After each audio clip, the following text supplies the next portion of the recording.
Hey, if you've ever listened to our show and thought to yourself, I think I want to make a podcast, but I don't know where to start, start with Anchor. Anchor is a platform that has all the tools you need to record and edit your podcast, right from your phone or computer.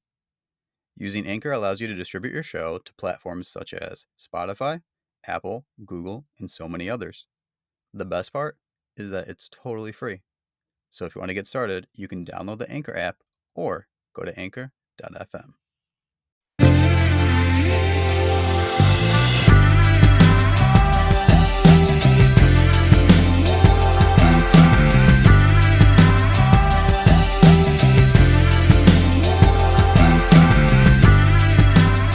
Hello, everyone. Welcome to episode 28 of the Bandwagon Fan.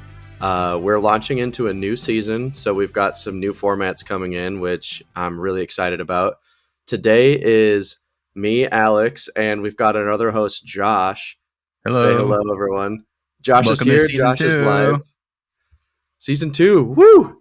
We're here. Our other podcast hosts are taking naps and not joining us because they thought that comics weren't cool. So you're going to have to convince them and change their minds. But there's going to be a lot of cool episodes coming out.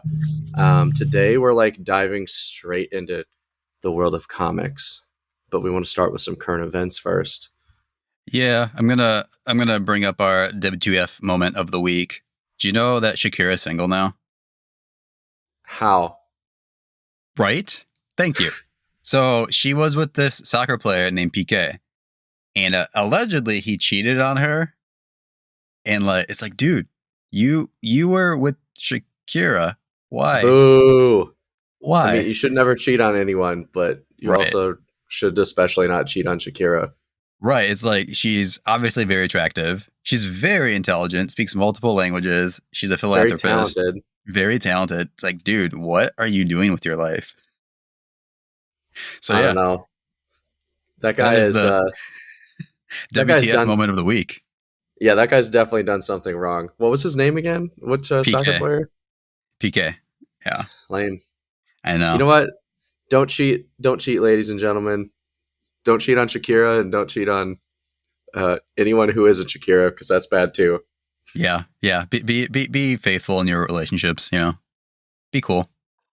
I don't But know. I'm just I'm pretty blown away by that. I saw that when he told me. I was like, wait, what? Why? How? Where? But Why? this is the world. This is the world we live in. And sometimes I just want to go far, far away. That's all right. You want to go far, far away, to a place that's the furthest from here? That was a bad transition. Actually, it was pretty good. I Transition. like it.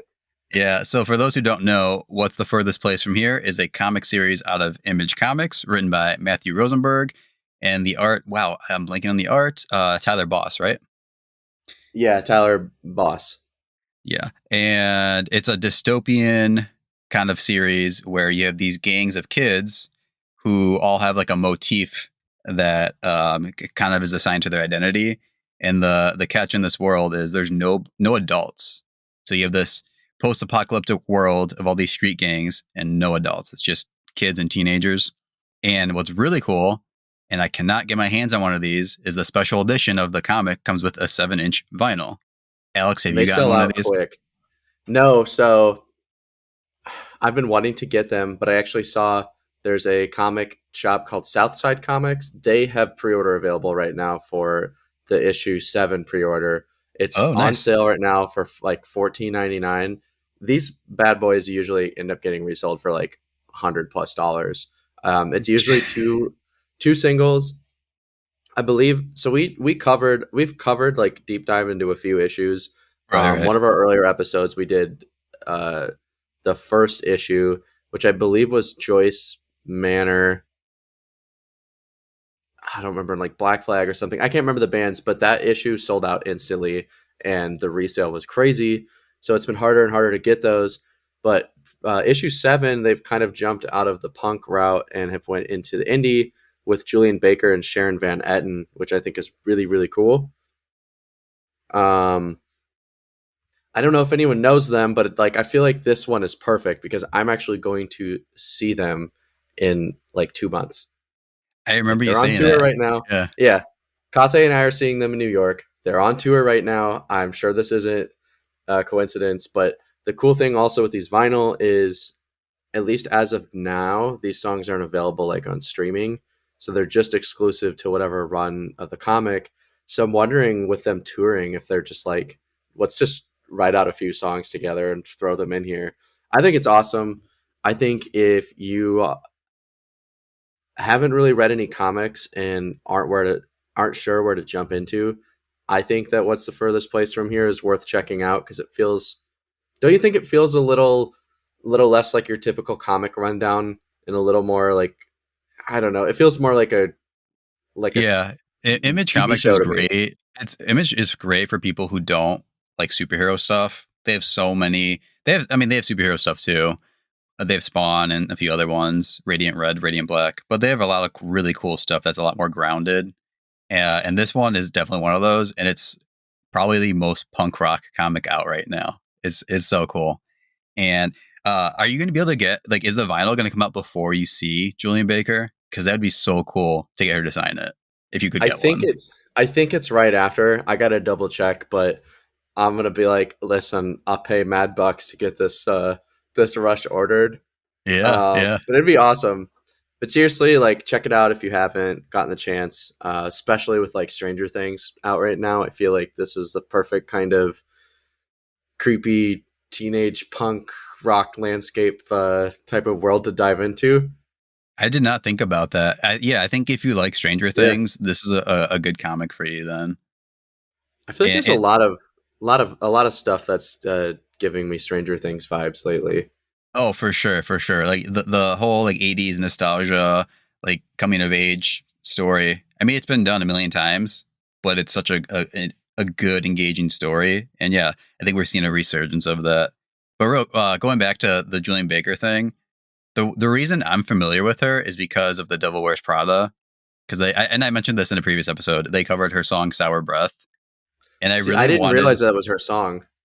yeah, and I Yeah, wanted to get the vinyl and like get her to sign it because she when she was on tour, she was on tour after it came out, and I was gonna see if I could try to pick one up and have her sign it and then send it to the band. I thought that would have been cool. I mean, maybe they already have one, but whatever. I don't know. I think it would still be cool. Speaking of cool comics, we've got a pretty interesting one that maybe doesn't fit perfectly in the line of Stranger Things, but it does involve a teenager and weird monsters and strange lore and possibly cool music. I'm assuming. I haven't heard any music in this, but I could picture a pretty epic like I could picture Devil Wears Prada soundtrack, I think, to this. That would be cool. Yeah, now that I'm hearing it. Yeah, folks, we're going to talk about We Have Demons out of Dark Horse Comics. It's written by Scott Snyder and art by Greg Capullo. It was originally a Comixology exclusive. So, for those of you who don't know what that means, originally it was only online. It was only digital. You could only read it on your phone, your tablet, your computer, whatever. And it went to print. And initially released digitally October 5th, 2021, and then re-released in print March 23rd, 2022. And this is actually a trend. I feel like I don't know if it's new, but we're seeing comics where it's digital first, either through Comixology or sometimes through a comic creator Substack, and then it hits physical editions later on. Which I don't know, Alex, if you've noticed that or if you've read any Comixology or digital exclusives.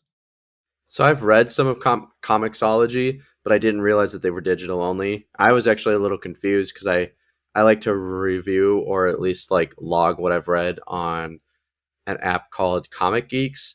And when I clicked it, I had noticed like I read this first issue and I think it was from October of 2021, 2021, October yeah. 5th. Yeah. And then I saw and I was like, oh shoot, there's one that says March 23rd. So I actually I had to message Josh and like verify like did I read the right comic or did they like do a reprint? But I kind of get it. Like I feel like it's probably cheaper and less risky to do a not like a digital run first, especially with like how popular digital comics are. Um, and then like I'm assuming once they hit like a certain target of sales, they probably bring it to print for trade. That's what I'm assuming. And this released single issues. The last issue just came out recently. But the creative team, it's Scott Snyder and Greg Capullo. Scott Snyder is known for writing his Batman run is really famous. He did the Court of Owls. I don't know if you read that, Alex. I have read. It's been a long time, but I did read the Court of Owls, and I remember it being pretty creepy. And I think didn't the new Batman have some like basis from the Court of Owls, if I'm correct? It had a reference to it, and Hmm. Robert Battenbat was saying how he would love to see the Court of Owls adapted to the screen. It's so Yeah, cool, man. It's such a cool story. It's arguably like one of the best Batman, like modern Batman runs, and rightfully so. It's creepy. It's cool. It's a lot of fun. yeah. I think I don't know much Scott Snyder outside of Court of Owls, but I think we've got a good writer here, a good team, and it's cool seeing like bigger writers like jumping into like not only like indie publishers but also jumping straight into a series that I've never heard of. I'm curious, Josh, like how did you find out about We Have Demons? So I'm a big Scott Snyder fan. Like I said, he did the Court of Owls. He did Dark Knight's Metal, Dark Knight's Death Metal, which I wasn't the biggest fan of, to be honest. He also has a current series, Noctera, that I love, and then American Vampire, which is absolutely amazing. I don't know if you've read that one. No, I have seen I think the cover, but I went fairly new into Scott Snyder runs. So I honestly had like no idea what to expect from this. This was an issue that I think if I would have just like seen this at a comic shop, I probably wouldn't have read it, which is one of the Yeah. reasons. Well, that's one of the reasons I love doing like the podcast is like this gives not only like listeners but like us hosts like opportunities to like dive into something new, whether it's like a new comic, movie, book, whatever. And I'm happy to check this out. But like before I give like too much of my opinion on this issue, like I think we should give like a little bit of an overcap, and I want Josh to read like the very strange intro, so you can kind of like see from my um, perspective of like what I was reading. It's just Yeah. it's just something you got to listen to. Yeah. And then real quick, Greg Capullo does the art, the penciling in this one, and he's the artist who did Court of Owls, and he's really big into like thrash metal, like heavy metal stuff. So when you were saying you're imagining the soundtrack, it's like, yeah, he was definitely listening to like Mastodon and Iron Maiden and whatever when he was drawing this stuff. Oh, But I definitely see some influences to Eddie, which is the yeah. mascot for Iron Maiden. But without further ado, here is the first page of this comic, and it's like a little intro. It says, "Hark! Before we start, a warning for the squeamish. This is a story about the fall of mankind. The big FOM, not in a poetic sense though. More of more in a faces ripped off, skulls eaten sense. Or like the sense that has actual demons reaching up and pulling someone's guts out through their buttholes, while all around them, the earth cracks open and the sky crashes down in white hot chunks and turn their friends and family and everyone they love into clouds of blood splatter and burnt hair smell. Like in that sense. But it's also about faith. That's the trigger warning part. Because for some people, like me, faith makes them queasy. So I felt like I needed to just put it out there. You've been warned. Now, where to start? Maybe with Godfolk. And that's Scott Snyder. Faith is a motif, it's a theme in a lot of his work. What an intro! Yep. It is not what I was expecting. Like when I read the buttholes line, I was just like, what am I jumping into here? Like I thought this was gonna be like this very serious like monster fighting type of story. And it does have some seriousness to it, but the second I saw that, I was like, this is gonna have some very strange humor. And it actually kind of reminded me of the back of it was either the back or like the intro panel to the series of Unfortunate Event books by Lemony Snicket. Because there Oh, used to be nice. like Yeah. yeah, there used to be like warnings. And I remember one of them was like, "Warning: This book is about a tale of a very disturbing tale of like sadness and sorrow between these children's lives. And then it was like, I would recommend burning this book in your nearest fireplace before beginning. And I don't know if it was a throwback to that, but that was like kind of a fun tie-in I saw. Yeah, But it's a like a real tongue in cheek kind of thing. yeah, it kind of showed me that I was like, this is going to have some very serious, probably like religious type of themes, but also have a very, very, very odd sense of humor thrown in. No, 100%. And I think the series, I've read the whole series so far, and it does a good job of balancing that. And I think Scott Snyder overall, he enjoys balancing like serious, like kind of like introspective and like looking at the world around you, but then also, yeah, talks about demons ripping guts out of buttholes. So it's a balance. Which is probably how the guts would get ripped out. So I guess he just needed to give me a very, very vivid picture. It's like, just in case you weren't sure about that, I'm going to make this very clear. This is that kind of story. And as far as the story goes, it's classic good versus evil, and we have this teenage girl. I'm not sure how old actually she is, like 19 maybe. Like I think she's like post college or like in college type of age. Yeah, Um, I got that. yeah, young woman. Her name's Lamb, and she kind of ends up being thrust into this world of secret societies and monsters and guts ripped out of buttholes, mayhem, and you find out her father is a pastor and he has an amazing name. And Alex, I want you to say the name. Oh, I'm definitely going to get this wrong, but I think it's Kashal or Cashel. It's Cashal. I'm going to go with Kashal because that sounds a little better than Cashel. Well, they live in Florida, so it's either like some kind of like ancient Bible Kashal, or it's like, yeah, my name's Johnny Kashal. Yeah, That's I'm what going I to was go with thinking. Kashal. Yeah, like Kashal.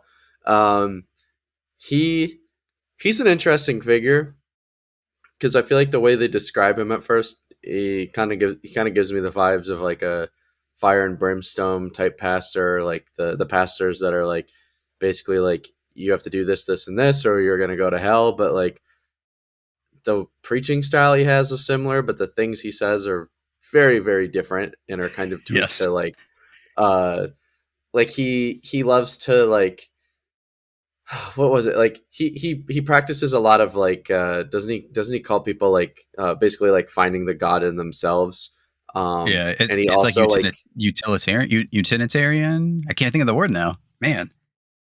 something like that, but he also like gives he has a phrase where he gives evil the finger. He likes to get like put his middle finger up in the like at the pulpit, and I was like, this guy is a little more aggressive than, he's like aggressive and humorous, like for like this old school style pastor. Yeah, and like again, like going into it, you're like, oh, he's one of those. You're expecting to be Mhm. like Westboro Baptist, and then he like kind of goes into like this, yeah, like finding the God within you, and like like finding the good within you to fight the evil, and like literally sticking his middle finger up and saying, "Give evil the finger," which I thought was pretty hilarious. Yeah, and doesn't that wasn't the reason that he was giving evil the finger, doesn't that tie into the pretty epic beginning of the Yes, snake it situation? does. Yes, it does. So he has a stuffed snake in his church that he gives the finger.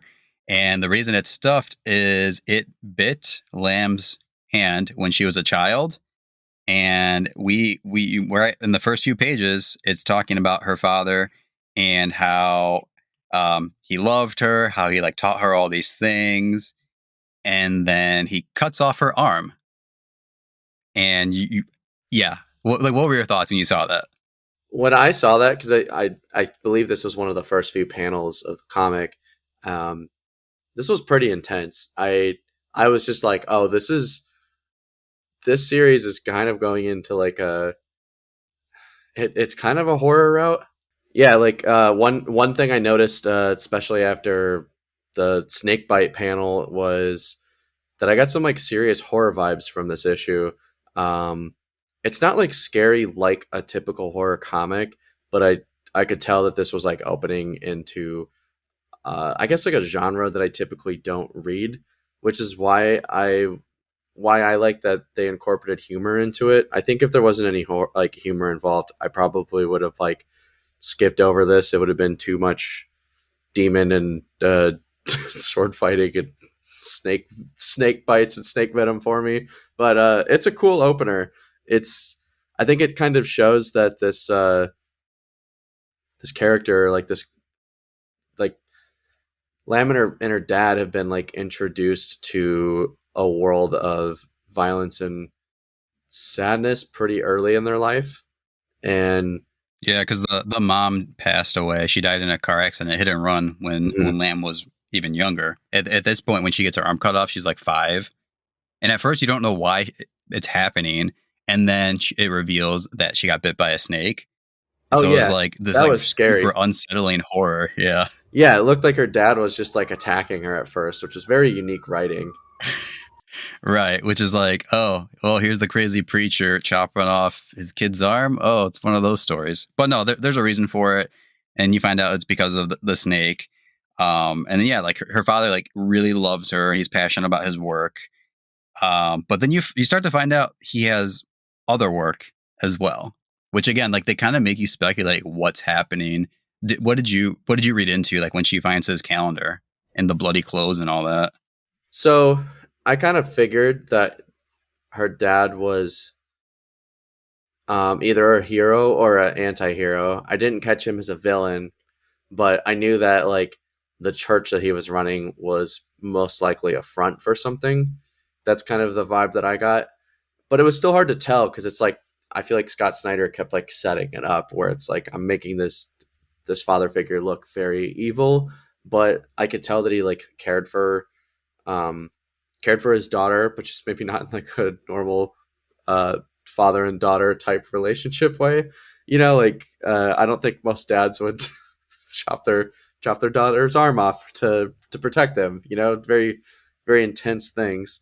But it was cool because it's like once she started noticing all these things around the house, like it was kind of turning into almost like a little like Carmen San Diego setup of like this. Um, I need to figure out like what's around the home, what he's been hiding from me, and like is there anyone else in my life that has been a setup, or maybe is there for reasons that I don't know. Yeah, and like it kind of brings into like we talk about this a lot in the show actually, like the relationship between children and their parents, where Lamb's father went to extreme measures to protect her, and he also had his secrets that he kept from her growing up, and it's not until adulthood when she starts to find out like who he really was, and we find out about this group called the Blades, which Cashel or Cashal, whatever you want to call him, Kashal. he was a part of. The blades are Cashal. cool though. Oh my gosh, once they introduce like the blades, there's just a lot of I could tell that there's a lot of symbolism here. There's like 9 of them total, and it shows that they have like basically these like cool halo symbols. Like they were like in it wasn't like carved into their chest, it was like carved into the armor of them, right? Yeah, so because the in Scott Snyder's world, there's these two elements. There's Halo and there's Horn, and they've been on this planet for since like the dawn of mankind, and it's kind of Snyder's way of explaining why there's good and evil in the world. So like Halo responds to the good, to people having faith, believing in something bigger than themselves, and Horn is like our like base nature to like murder, steal, to take advantage of people and like create demons. And so yeah, the blades have literal halo, um, and it's because they're connected to this element of Halo. Yeah, it was really cool symbolism, and like one thing I really enjoyed around this part of the comics is the the visuals were just like breathtaking. Like there was a lot of really like I just I loved seeing like the Halo icon and like the armor and look of everything, because I feel like these panels really like establish the world that you're thrown into, and they did it I honestly was a little confused for like the first like half of this comic, like trying to figure out where it was going to go, and I thought that they explained everything really well here and just like made everything look really interesting. Like I feel like half the reason I read a comic is the visual purpose to it and or the visual elements, and I feel like what was the artist again? Greg Capullo. Greg Capullo, yeah. Yeah, I feel Yep. like he was just like spot on here. Like he has a lot of cool art here.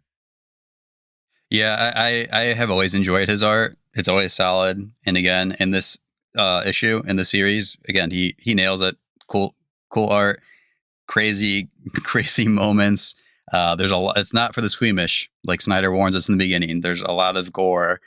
Um, yeah, I'll leave it at that. So if you're squeamish, maybe stay away from this one. If that doesn't bother you, you're in for a wild ride for sure. Yeah, I think I don't think either of us should spoil the ending of this one because it's pretty crazy. But just keep an eye out for a character named Gus. I think that's the clue I want to give.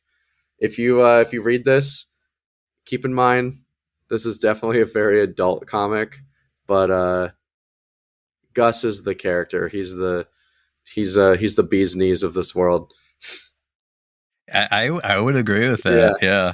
Um, I always enjoy Scott Snyder's premise. His character is always a lot of fun. Gus is definitely a fun character. You hear him name dropped in the beginning of the issue. We don't really see him towards the end, and yeah, he's going to surprise you, and I think you'll like him. That said, overall, I enjoyed this issue. I enjoyed the series. Like I said, I've read the whole thing. Sometimes the execution, some of the dialogue felt a little stiff to me, but that's just like my own personal preference. I don't know, Alex, how you felt about it.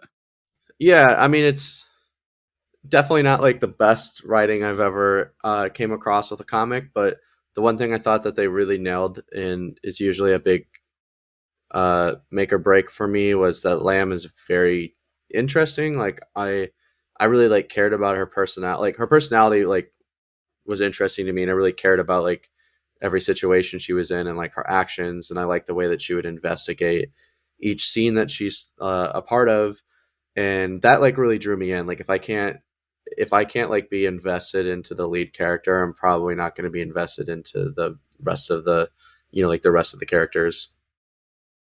Yeah, and I'm glad you said that because it made me realize or remember Scott Snyder, in my opinion, writes really cool female characters. Like they're awesome. So obviously you have Lamb in this one, in American Vampire you have Pearl Jones, and then in Noctera you have Vale. I really love that he writes strong, independent women who can shoot their guns and use their swords and drive big rigs and all this stuff. And yeah, I'm glad you said that. He writes some cool ladies. Yeah, he's got some badass female characters, and I'm interested enough to read the rest of this run.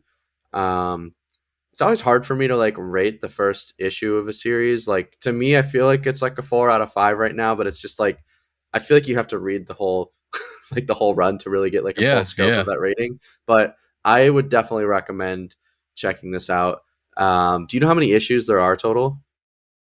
There's three, and they're a little bit longer than your standard comic. So just FYI for that. So you're getting your bang for your buck.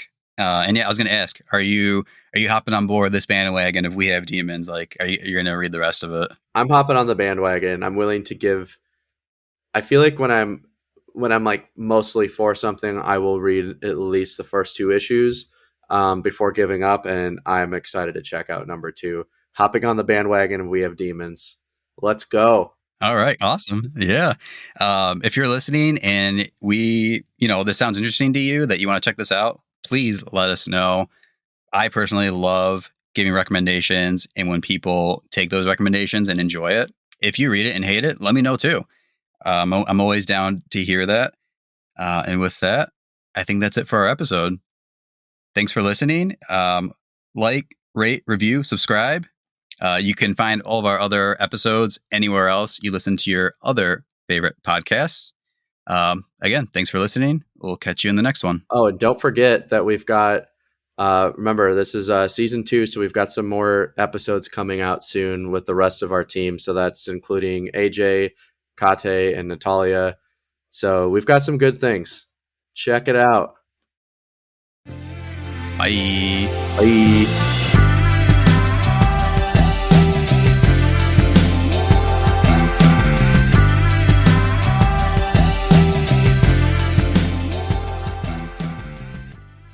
The Bandwagon Fan Podcast is hosted by Josh Jimenez, Alex Magosa, and me, AJ Soy.